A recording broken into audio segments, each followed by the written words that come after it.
ามแลตะเวนแดงลับดงตึกสูงใจลอยอยู่ในเมืองกรุงไปถึง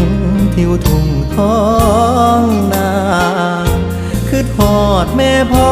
สำบายบ่น้อยามลูกจากมา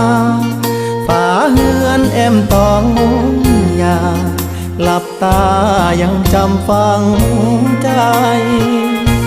มาอยู่เมืองไกลบ่อุ่นใจคืออยู่บ้านเฮาหาปลาหน้าหวานเกี่ยวข้าวของขึ้นเหล่าลาบขมต้มไก่หนาวหมอกจางจางไอดินกลิ่นฟางยังค้างในใจหอมเอ่ยหอมกลิ่นเข้ามา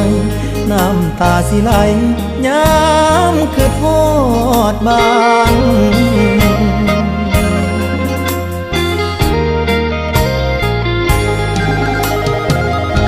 คือทอดเพื่อนสานป่านนี้เป็นจังใดน้องขอเพิ่นไว้ก่อนเด้อพ่อมีท่อกสกองทุนหมู่บ้านยังหาบ่ได้ค่าแรงจากนายใช้วัน